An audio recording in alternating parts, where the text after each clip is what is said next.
the kinetron is a lovely, lovely piece of equipment because you can do, again, I mean, all these things. You can do strengthening, you can do aerobic exercise, okay? With cardiac rehab, what you would do is you would do resting vitals when they first come in, okay? Then you would do a stretching and warm-up 5-minute program, usually in a group. And then everybody would go to their piece of equipment. You need to take during vitals on every piece of equipment, according to Medicare, officially if you're in phase 2. If you're not, you would just go with the regulations of the facility, okay? But if you're in phase 2, you have to do it on every mode that you use. Now, in phase 2, it's kind of good because they're on telemetry, you see the strip, and you see the heart rate. So you just write down the heart rate. Okay, you don't really have to take heart rate. If you're not in a phase 2 program or you don't have telemetry, you're going to have to palpate the heart rate, and you're going to have to do the blood pressure as usual. Okay? Now, again, cardiac rehab, it's pre-vitals, resting, blood pressure and heart rate during each machine that you use, and then at the end of the session, which is usually about an hour, you do what we call recovery vitals before you send them home. You want to make sure that they're back to baseline in 5 minutes after they stop exercising. Okay? So far, so good? Everybody good? Okay. All right, so whose bag is this? Can I take it out? Oh, thanks. So this is called a kinetron. It's an isokinetic piece of equipment. Now, if the patient can't transfer, you can always reel them up to this machine. Take the leg rest off. They can kind of hold on here, and they can do this type of thing. Okay, so if you want to do some aerobic or some strengthening, you can always do it in the wheelchair if you want. Okay? To transfer them on to this piece of equipment, you move the machine forward. You put the brake on. You put the seat height down. And you do a stand pivot into the seat. You want to get here, Stephen? You want to get on the machine? Just since he's filming. Okay. Now you ask the patient, put your seatbelt on. Lift up your feet forward. And I'm going to bring them back. I'm going to lock it, and I'm going to ask him to put his feet on the pedals. Now, you can adjust the seat height and the plate height, okay, the foot plates. So if you have a patient who has a total hip replacement, and you don't want them to come up very high, you can put it there and then ask them to pedal, so that they're not coming above 90. Okay? Now, you can adjust the intensity. The higher the number, the easier it is. Because it means that they can do more revolutions. So say on the UBE, it's 120 revolutions per minute. It's very easy. 30 is much harder. This right here is 70. Okay, try 90. Should be super easy. Okay, this should be sort of in between, and this should be pretty hard. So this is going to be, it's 10 centimeters per second. That's going to be strengthening, okay? Up around 70 to 90 is going to be cardiovascular endurance. Okay? The pedals come up and down, so you can do a lot of range of motion. You can do a little range of motion. The seat height comes up and down for an easier transfer. And also, you know, if you want them to have more or less range of motion. So say if I put the seat down,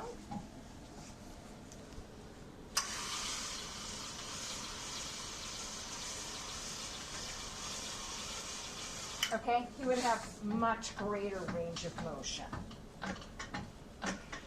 Okay, this part up here is not working anymore, but you would be able to set it as a visual of meeting your goal. So if I saw you wasn't really putting much effort, yeah, this doesn't, I might just set this and I would say push harder, harder, harder, harder. Move the needle up to where you adjust it. Okay, it's not exactly working well anymore. The machine's a little bit old. But it's almost like a visual. Okay? So far, so good? Okay. So the adjustment is the speed? Yes. So I can put more force or less force, but it's always going to be the same speed? It's isokinetic, so yeah. Pneumatic? I'm sorry? Is it pneumatic? Pneumatic, I don't believe so. I don't believe so. Right down.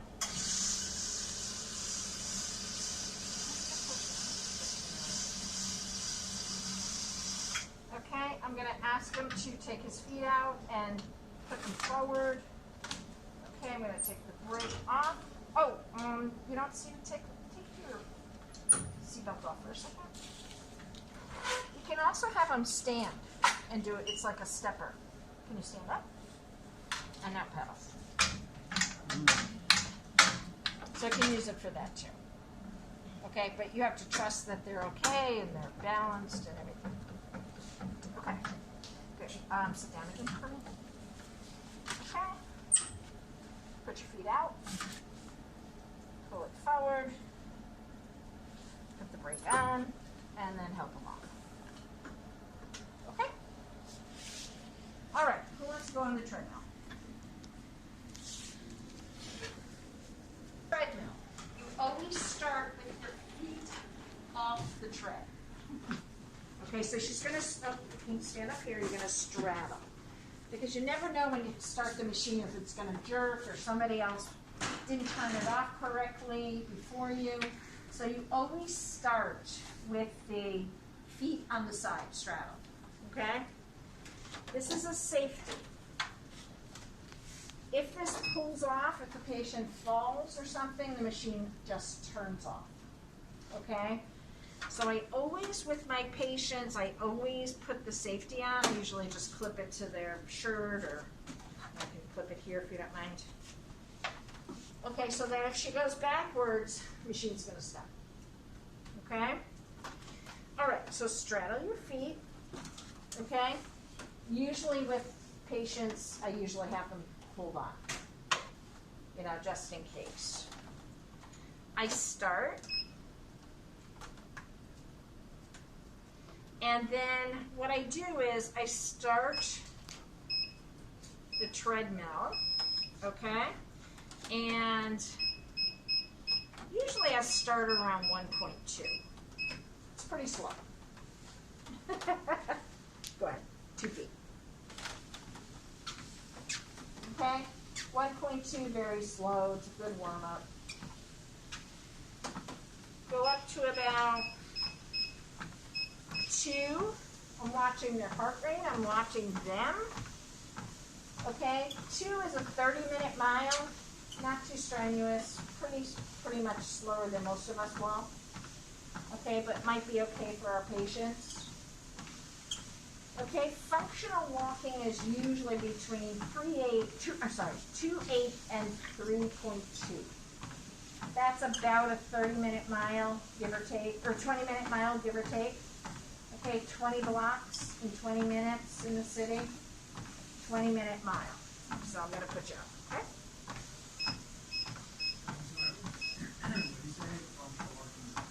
Say that again? About 2.8 to 3.2. That's probably what most of us walk. This is a 2.6.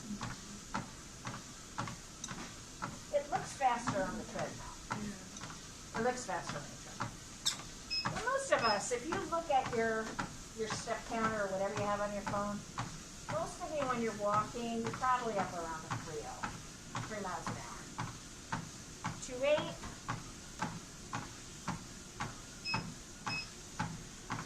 3.0. You okay?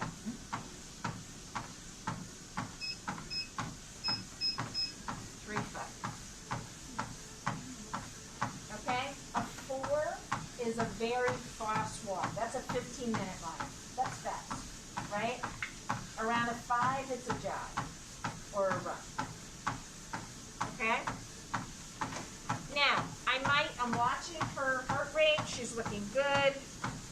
She's right in the target heart rate. I leave her 20 to 25 minutes so that she can exercise at her target heart range. If she's above her target heart range, I'm going to take down the intensity. If she's below her target heart range, I'm going to put up the intensity. Okay? Now, after a couple weeks, I'm pretty comfortable that she's doing about 3.0 miles an hour, 2.9, 3.0. She looks pretty good. Now I'm going to start putting up the grade because probably she has to go up a few hills in the year, right? So I'm going to put up the incline.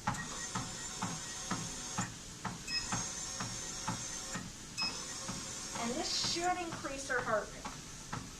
Okay? Again, it's not so scientific with exercise prescription on a treadmill. It's really based on her target heart rate. Okay? Talking to her, especially if I'm on an incline, I feel better if she's holding on. I do. Okay? A stress test. Stress test is one of the best protocols, I think, is the works, or is the, oh my gosh, now I'm drawing a blank. Anyway, it's 10 incline and 1.8 speed. Okay? And that's usually what they use in a stress test, a symptom-limited stress test, because it does test your heart. It really works your heart, and you get good data. Okay? So 10 is pretty intense incline, and then it's 1.8 speed for 3 minutes. Then it goes up to like 12 incline with 2.5. Okay? So different facilities use different protocols, but that's a good one because I knew it half an hour ago. I'll get it. When you increase the pulse incline, how long do they walk? Say that is? When you increase the pulse incline, how long do they walk? Usually, most cardiac patients last between 3 to 5 minutes. Because as soon as they say anything, I'm like, okay, that's enough. Because you don't want them to have chest pain, right? You don't want them to have cramping. You don't want them to have pain. So as soon as they start to have symptoms, you take them down. Okay, so she's going at a good clip. She's 3.5 miles an hour. She's at a 3% grade. She starts to have some chest pain. I go, okay, but she looks okay. She just goes, put some of that discomfort in the chest. Like, okay. I bring down the incline immediately, and then I start to bring down the intensity. And I say, how are you doing? Better? And then I stand there and I watch her for a few minutes and make sure that she's better. And then if she looks okay, if her EKG looks okay, there's no ST depressions, right? No ischemia, color's good, she's not sweaty, okay? Then I'm going to let her stay at that because now I've successfully brought her below her vaginal pressure. Okay, and I'll see if she can she can go, the entire time. So you don't want the patient to sweat? Well, not diaphoresis. Sweating is okay, but I'm not really here with a cardiac patient. I'm not here to make them sweat. I'm here to get them so they're comfortable and they can maintain that long duration, right? Now, in a cardiac rehab center, usually the temperature in the room is about 64. Okay, I usually have a sweater on. Patients are working, so they don't need it. If it's really humid and really hot, our thing was if the outside temperature was 94, above 90 degrees, we would cancel rehab. Because we're not dragging out the cardiac patients in that weather. You know, it's hot and humid, no. Okay? When you're at the end of your session, the 20 minutes, the 25 minutes, the 30 minutes, whatever you decided, you want to cool them down. You never want to stop the machine unless there's an emergency.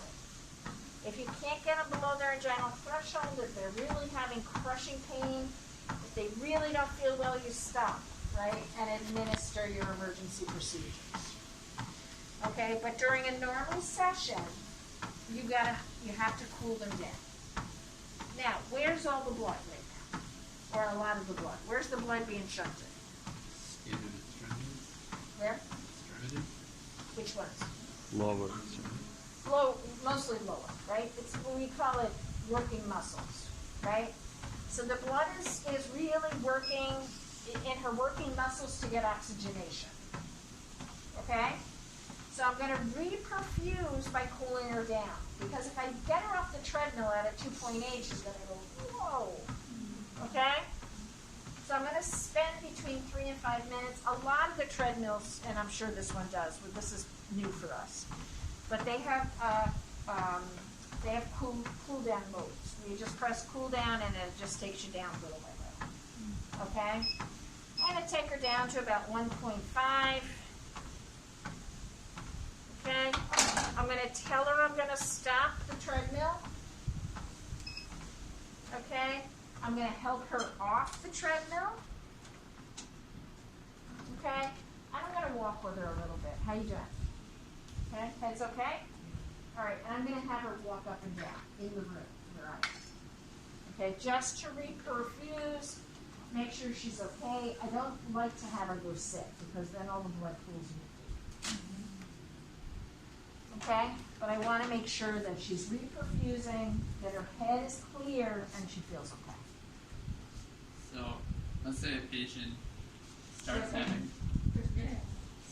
some angina, so you lower it. Mm-hmm. How often or how quickly does it usually Pretty quickly. take to? Pretty quickly. And if it doesn't, get them off. So within 20, 30 seconds, you should know whether or I'd not say in the first minute. Yeah. in the first minute. They continue to have that angina, that's when you stop the Get them off, send them down, get your nitro out, assess them, take their blood pressure, and you have to call them. But if you stopped exercise every time your patients had angina, they won't get them. so you just really continuously. Try to get them below. Try to get them to a point where they don't have adjustment, obviously. Yeah. Like you And don't panic. So you would lower the level and then after about When you get someone on the bike, stand over there, please. Okay. When you get someone on the bike, you adjust the bike height to their greater trochanter.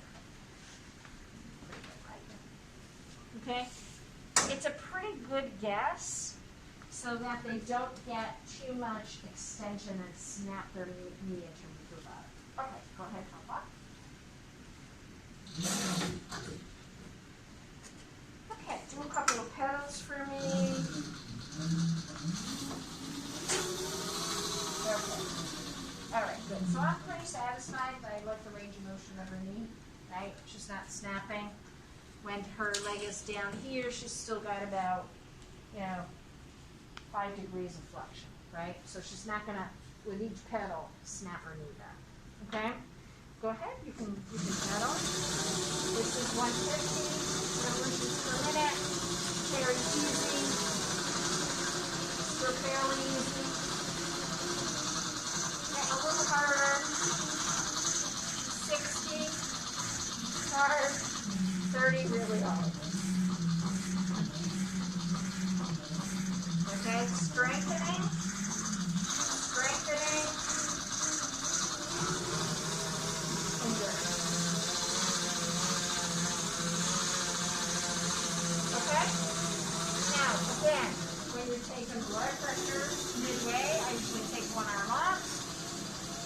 on me. Healthy, take my blood pressure. Heart rate, you need to take. You can use the pulse oximeters to get heart rate if you want. Or if you're in a phase 2 program, you've got your telemetry and your heart rate is there. It's all calculated for you. You just have to take your blood pressure. Okay? Good? How often would you adjust the resistance? Again, I'm watching to see their target heart range. When I'm happy that they're in your target heart range, I just do it. Now, if you're in like just, outpatient rehab, depends on, are you trying to get strengthening, are you trying to get endurance? You can put the seat higher. If you want more range of motion, you can put the seat lower. For a knee patient, then you want more range of motion. So, you just have to kind of do your exercise prescription according to what you want to achieve. Okay? Good? Okay, UBE. Somebody want to hop in here? Okay. Okay, again, what I want to do is I want to make sure her shoulders are lined up with this joint here, which it might be. Go ahead and sit down. Okay, not bad. Okay. Now, I can already tell she's too far apart, right? So her shoulder on this level. Right? Yeah, this level. Okay, do this to here. Okay, I'm going to move her a little bit forward.